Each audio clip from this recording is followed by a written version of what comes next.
Thank you so much for watching. My name is Glenn Morgan, and welcome back to another episode of We the Govern. And today we're going to be in our studio here, focused on Washington State, as always. And the stories and topics for you today, I think, are going to be relevant to anybody who cares about what's going on in Washington State. And if you don't live in Washington State, it's probably worth knowing what's happening here, because as beautiful as our state is here, what happens in Washington doesn't stay in Washington, and it's going to migrate to the state where you've moved to. I almost guarantee it. Now, today's video is mainly going to be focused on 8 stories that I believe you probably missed in Washington State this week. So strap in and then see if you actually have heard these stories already. Now, first, I just want to, before I go too much further, just to remind everybody, if you haven't done so already, please hit the like and subscribe button down below. The more people that subscribe to the channel and share it with others, the more it annoys the political class in our state, and the more frustrated the bureaucrats and the politicians get, and the more likely is that YouTube at some point in time will probably shut this channel down. So until the full censorship world lands on our head, it is important to share this information far and wide so we can get the word out to more people. So let's just jump right in here. Story number 8. So the 8th story in our today's episode, and this is the fact that former Washington State Democrat governors are attacking today's insane Democrats who are in charge of Washington State's budget. A couple weeks ago, you heard of Christine Gregoire, not a good governor herself, but nevertheless, as bad as she was, she's identified the fact that these guys are even worse, and so she's come out from retirement or semi-retirement to point out the fact that the current budget fiasco is completely unsustainable. But she's not the only one, which is what's so amazing. This guy joined her, and I'm covering him right now in this video, but let's look at who he is. And that is our former governor, Gary Locke, from 20 some odd years ago. He's also kind of pulled himself out of retirement, managed to stand in and say, listen, Washington's spending is entirely out of control. He's on the record. He's mocking them. He's attacking them. He's pointing out that they are insane and they are destructive, and it is crazy. I don't think people understand why this is so significant to get 2 former governors of the same political party in Washington State, which is pretty much all former governors that are still alive, just about, that they're all coming out there and they're attacking the existing governors in the Democrat Party here and saying, listen, your spending's entirely delusional and out of control, as they should. I mean, after all, under Gregoire, we're twice as high as that budget was back then. So I think it's worth pointing out, and this is significant. Now, moving on, and of course, Bob Ferguson, the current governor, he's not happy. In fact, you're going to find that with these 8 stories today, Bob Ferguson's not very happy at all, which moves us to story number 7. And this is no surprise for those of you who've been paying the attention to either this channel or anybody else that's awake and not asleep at the wheel. It is officially on the ballot now. That's story number 7. And of course, what I'm referring to here is Brian Haywood and the Let's Go Washington crew with turning in the ballot, the signatures for the initiative to repeal the income tax. That was done last month, and it is official, been made official now that yes, indeed, the initiative is formally going to be on the November ballot. They officially approved it. This isn't a surprise, but also Bob Ferguson is angry again as usual, because this isn't what he wants to deal with, and he knew that Brian Haywood and many of you volunteers, many of you out there, just like me, you were out there collecting signatures, or you're out there picking up sheets, and you were talking about this issue, and over 200,000 extra signatures were turned in. It was obvious that when we turned it in, I said about last month, but it was really just in the first couple days of July here, this month still. And it was obvious it was going to make it to the ballot, and it'll be on the November ballot. So that's story number 7, and it's a big deal, and Bob Ferguson's angry. Speaking of which, Bob Ferguson, story number 6, is absolutely angry, and it's a big deal for him. It's his primary thing to do is get angry, and he had a press conference a couple days ago where he simply spent the whole time attacking Brian Haywood and attacking anybody who would dare actually overturn his foolish income tax.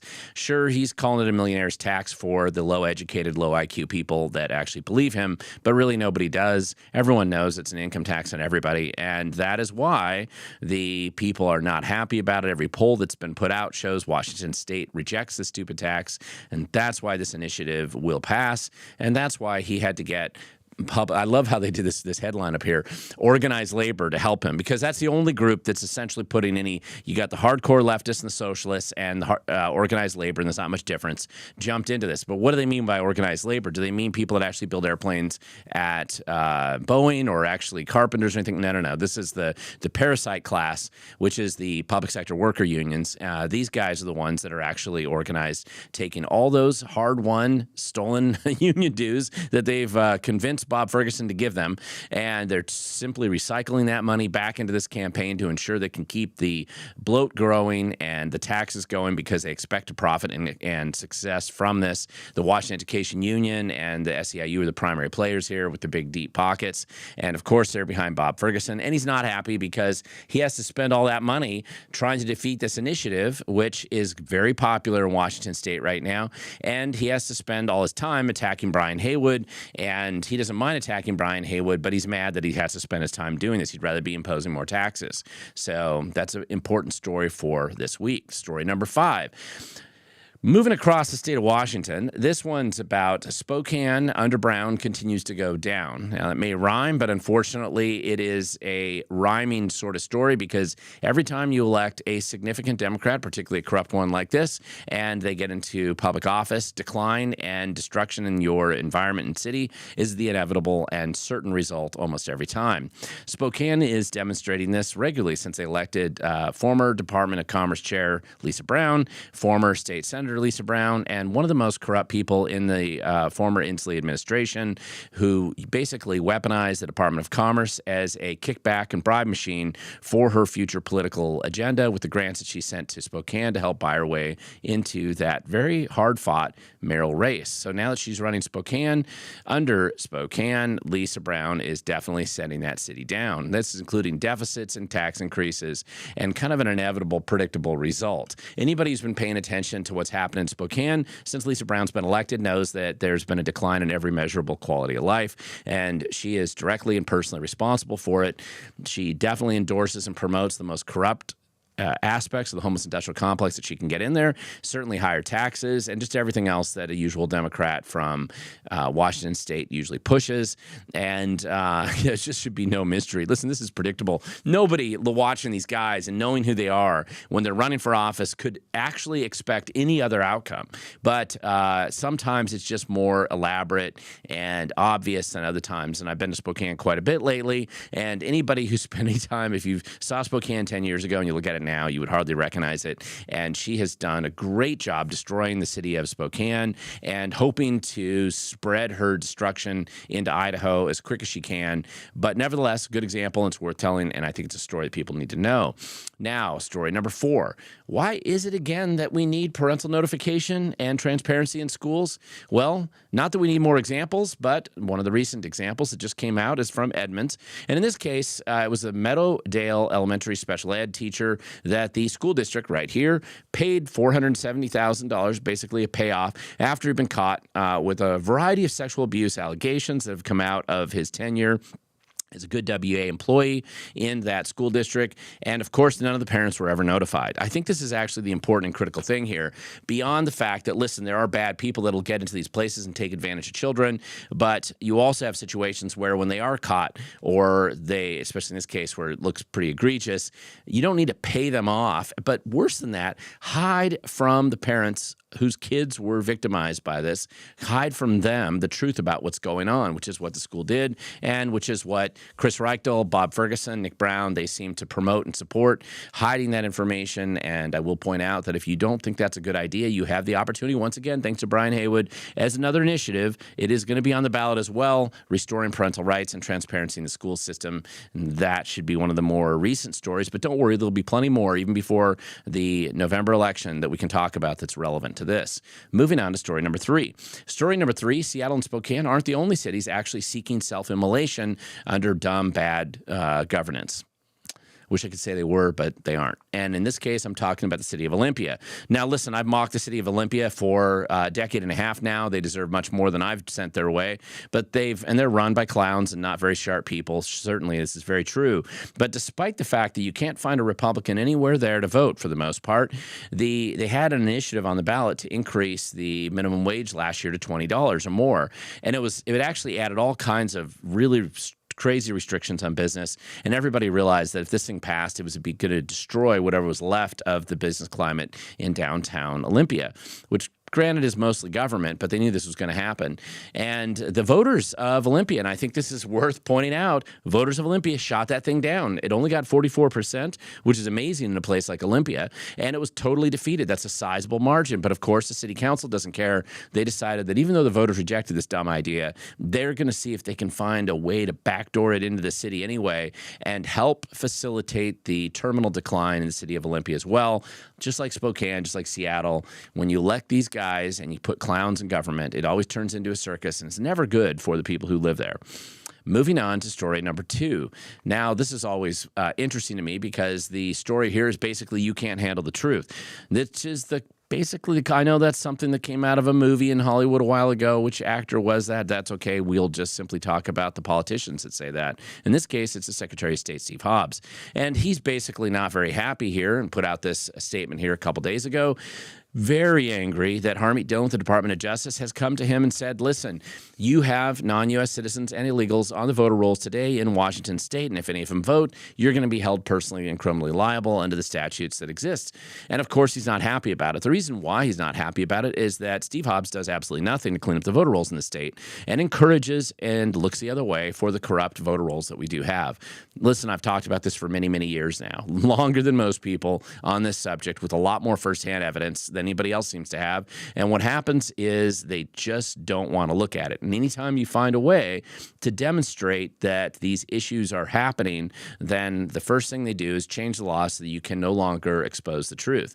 Part of what makes this kind of ridiculous when you go back and you actually look at this presentation here that he put out, and this is just the mealy-mouthed sort of statement that you expect from somebody that's not very serious about either their job or responding to the Department of Justice, is they pretend that somehow they're protecting somebody's privacy by not providing this information to the feds. Now, Trump came out and obviously said there was 250,000 non-U.S. citizens that were found on voter rolls in 4 states. Those are states that actually wanted to cooperate. Believe me, there's a lot more in Washington, Oregon, and California. The sad thing about this is that Steve Hobbs is lying when he says this. He regularly provides this information all the time right now to a group called ERIC. It's an outside organization run mostly by leftists, poorly run, that encourages keeping non-U.S. citizens on the voter rolls. So he shares this information all the time. Your information isn't safe with him or anybody else in the state government. The Department of Licensing certainly opens the back door so anybody can have their ID stolen all the time. So why would Steve Hobbs make such a stand here? He's angry because he's really not allowed to expose the truth about how many non-U.S. citizens are on the voter rolls, even if nothing else. Listen, this is just the least amount of work that you could do to try to clean up the voter system in Washington state. And of course, he's not happy about it because you can't handle the truth. And the last thing they want you to know is the truth about what they're actually doing here, which is one of the reasons why, although he does play Dungeons and Dragons and dress up like Captain America on a regular basis, true story, you can look it up in previous videos. He's proud of it. He puts it on his own social media feed.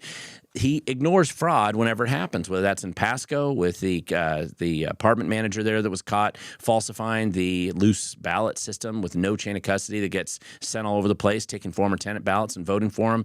Listen, this kind of stuff goes on all the time. If there's one group of people that will not look for it or find it, it's going to be Steve Hobbs and the crew he runs. They don't care. They don't want to find it. They're going to pretend to look the other way. And every time we get a glimpse behind the curtain and find a problem, their only response is to shut the door and hide and make it less transparent than it was before.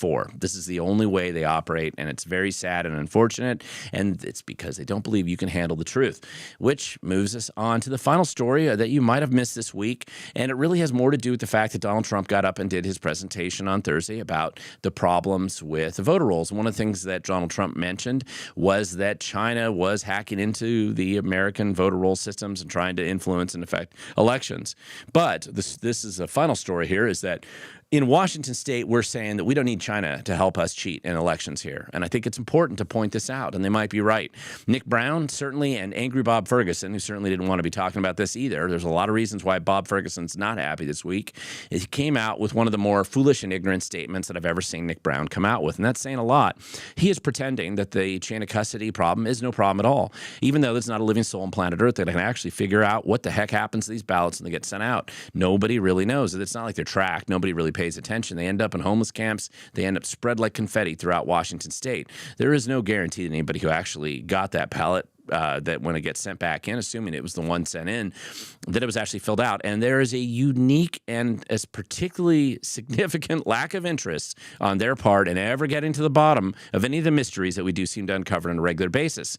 One of the funny things that Nick Brown actually said in this video on X is he pretends that there's transparency in our election system. There is not. Nick Brown and Bob Ferguson and the crony crew that they hang out with have done everything they can over the last, say, 18 years or so to close every possible transparency door that would potentially exist so that people could actually vet the election system. Let me give you a couple examples. Nick Brown and Bob Ferguson specifically helped make sure that you could no longer get jury pool rejection letters because those jury pool rejection letters contained thousands of non-U.S. citizens who were regularly put in the jury pool and asked to come in and sit on a jury, and they said, we're not registered, we're not U.S. citizens, but they were registered to vote.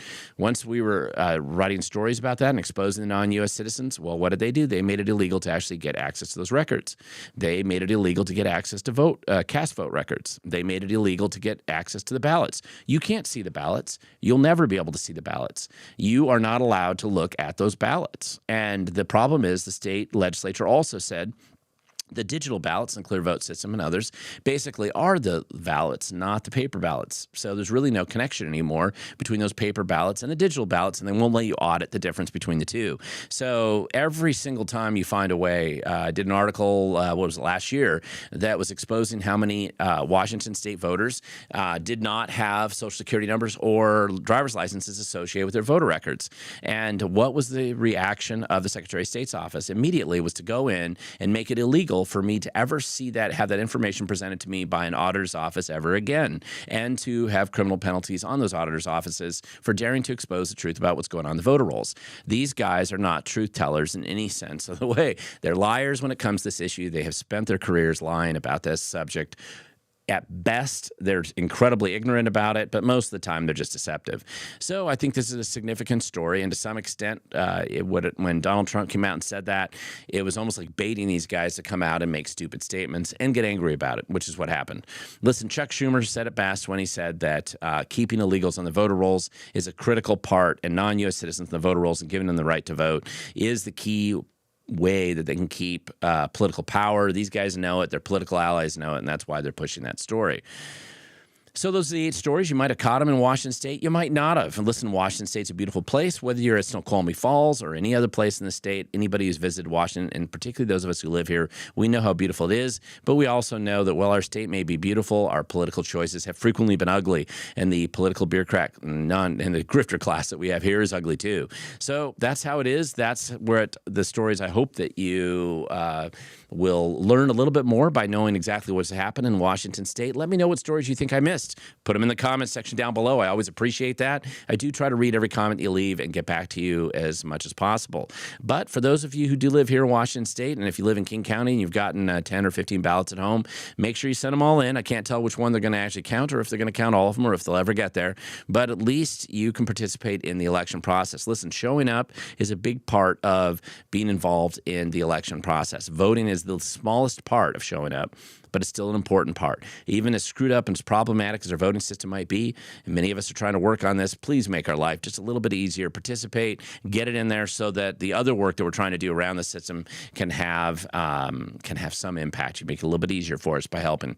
So get out there and vote.